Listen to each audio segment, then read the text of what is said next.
Coming up in this video, I'm going to show you reasons to buy the 2009 Dodge Ram 1500.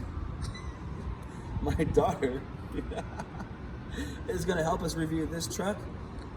3 things to look for, pros and cons, pricing, and my recommendation coming up next. Okay, so this 2009 Dodge Ram 1500, it's got a Hemi in it. It's a quad cab, 2-wheel drive. This truck's actually in really good condition. So I want to do a review of the exterior of the truck and just give you a couple pros and cons about the exterior of the truck, and then we'll cover the interior of the truck. So a couple things. Let's start out with the exterior of the truck. I did have to replace the headlight on it. Headlight bulb went out. The truck is 11 years old. Kind of a couple things that maybe need to be replaced on it, right? This truck was actually kept in a parking garage its whole life. So the good thing about keeping the vehicle in a parking garage, we don't see a lot of molding fade or anything like that on the vehicle, because a lot of times we get a lot of the moldings that tend to fade out. Mirrors, they'll fade out and actually they'll crack. This material does break quite often, but this one's really good condition. So incredibly excellent condition on the exterior of this truck here. So a couple things want to cover here. Bed, yeah, I'm going to go cover the interior and stuff with you in a second here, but exterior of the truck's in actually really good shape. Lights and stuff like that. A lot of things, as I said, this thing's garage kept, so nothing really came apart after 11 years, 177,000 miles. One thing I will point out that I was disappointed with the truck, and I was reading a lot of other reviews and comments on it, is the tailgate. It's got a problem, and it's the latch that doesn't want to lock. So you can see that shouldn't happen. So anyhow, so that's only one of the big cons that I found on it. You know, a lot of pros on the truck is the ride quality. Truck ride's excellent as far as the ride quality and everything like that goes. The what do you call it? A lot of storage space. I'm gonna give her some storage space in the interior and everything like that. One of the other downsides on the back of the truck here, this one actually came with a factory towing package. And here's one thing, that if you're buying the truck to tow with, this is not the one to buy. This is actually the top of the line for 2009, and its towing capacity is only 6,700. The other trucks out there in the market comparable to are over 10,000 pounds. So this one was the weakest out there that I found that's in the market. So other than that, exterior is pretty much excellent condition on this truck. Held together extremely well. Paint and everything like that. Of course, as I said, it was garage kept, so this one here didn't see a whole lot of sun or anything like that to it, but when you keep them out like that, they do tend to last a long time. One of my favorite things on the exterior, does have puddle lamps, which tend to light up and everything like that. Door handles, everything like that, just held together really well. Really solid truck. I like the truck overall. It's a really pretty solid truck. So let's take a peek at the interior. So one thing I did want to add on the exterior was actually taking a look at the rear. This did have some rear axle issues that I've seen other customers have, but this one here had not had any rear axle issues. You can see this one actually came from actually right here in Florida. So wasn't a northern vehicle, not a lot of components or anything like that rusted out on it. It actually looks really good. I'd have to say this one held together extremely well. Not bad for what I've read online and everything like that. No leaks or anything like that. Let's take a look at the rear main seal. And this did not leak at all. Really surprising. This actually, for what I read online for other 1500 2009 Ram owners, this one actually performed extremely well.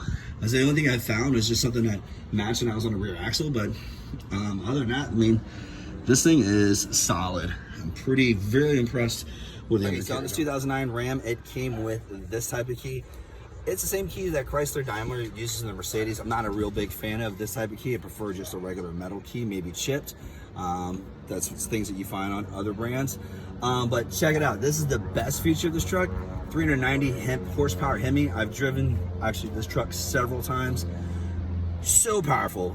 That Hemi is extremely powerful and smooth. It's like 390 horsepower. Gas mileage on the truck, it does get about, I found it to be at about an average about 15 to 16 miles a gallon. I think the actual stats on it is in the city, it gets 14. On the highway, it gets 20.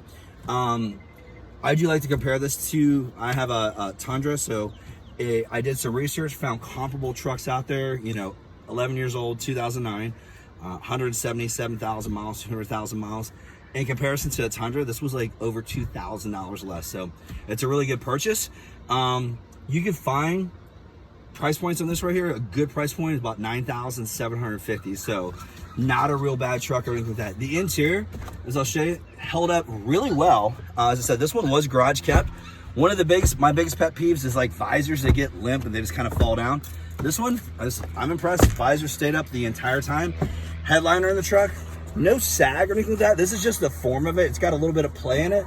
But as I said, garage kept does make a huge difference because the sun didn't beat down and cause that thing to hang down or anything like that. Handles, everything like that.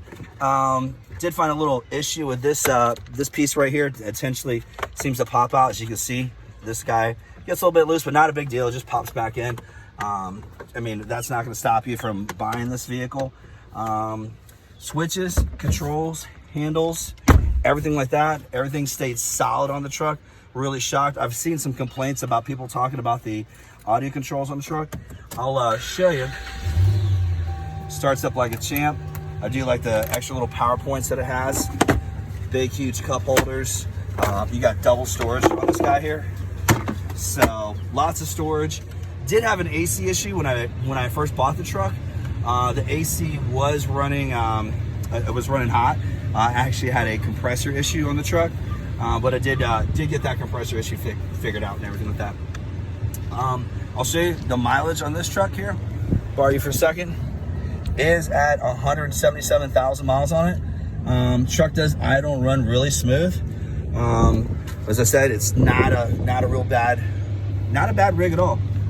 Interior space, I mean, things got crazy amounts of storage all over. There's storage down there. This comes down, you've got big center console storage right here. So, I mean, got a power rear sliding window, which is pretty awesome. Do you have that feature? It's got the home link features up here for programming the garage door and everything. Electrochromatic mirror. You know, typical stuff you find in the truck. It's got an audio jack in it, so I'm not to know too many people that still have audio jacks, but it does have Bluetooth, so you can probably still connect, at least make some phone calls and such through there. Other than that, the front seat, I'm impressed with. It did hold together pretty well. One thing I did find out is a lot of owners out there do have an issue with the TIPM. It's the totally integrated power module on the truck. It's like a little, kind of almost the brain of the truck. Some owners have reported they had some failure with them. When it starts to fail, crazy thing is the power windows will just randomly go up and down. Door locks random. Horn would be random and such on the vehicle. So a couple random things happen. Fuel pump wouldn't shut off after you shut off the vehicle. AC would go out. So you had a couple random things which would happen to the truck. So be sure to stay away and watch out for that if you find one and you're looking for it in the used market.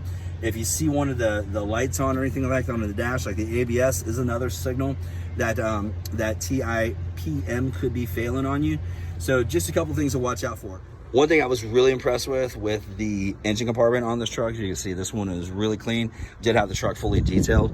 But one thing I was actually really impressed with, there's not a lot of clutter. There's not a lot of wires just all over the place or anything like that. It's a really clean, underneath the hood of this thing, it's really well. Dodge did a great job just not making this thing a big cluster of a bunch of components and wires and hoses and everything. You pop the hood of a Nissan and it's like just, it looked like a hurricane hit the inside of this thing. But this one's really, really nicely arranged. Really impressed with it. As you can see, everything here on this truck. And it's overall, I feel this truck's pretty solid. Three things I want you to look out for if you're purchasing this truck is, number one, look out for that TIPM, the totally integrated power module. As I said earlier, you can find a lot of electrical things going on. It could be a little bit goofy. You can replace those for between $400 to $500 for the part. You probably can replace it yourself. I did discover a couple videos on just how to replace it yourself. It's not too bad. Second thing to watch out for is be sure not to purchase one from up north. If you could avoid it, do avoid it at all costs, as you found underneath this one. It's never been up north. There's just a couple small little rusted components here and there, but not too bad. Third thing to watch out for is watch out for the tailgate, because a lot of them do have some handle failures on the tailgate. But other than that, I like the truck. That's why I'm giving this truck, my rating is a solid 6 On a scale of 1 to 10, I give this truck a solid 6. The reason for I give it a solid 6, the towing capacity at 6,700 pounds, which is in comparison to some Dodges from the late 80s, early 90s, is equivalent. Other trucks in this segment of the same year do tow over 10,000 pounds, so it was the lowest towing capacity of any vehicle out there. And of course, the tailgate is a little bit of a disappointment. Other than that, if you're buying a truck just to drive it for to and from work and such, this is a perfect truck which would serve that purpose. I hope you do like this video. Please be sure to like, share, and subscribe. And if you're looking for the latest content, be sure to turn on notifications so you get a new review every time we drop a new one. We'll see you the next time.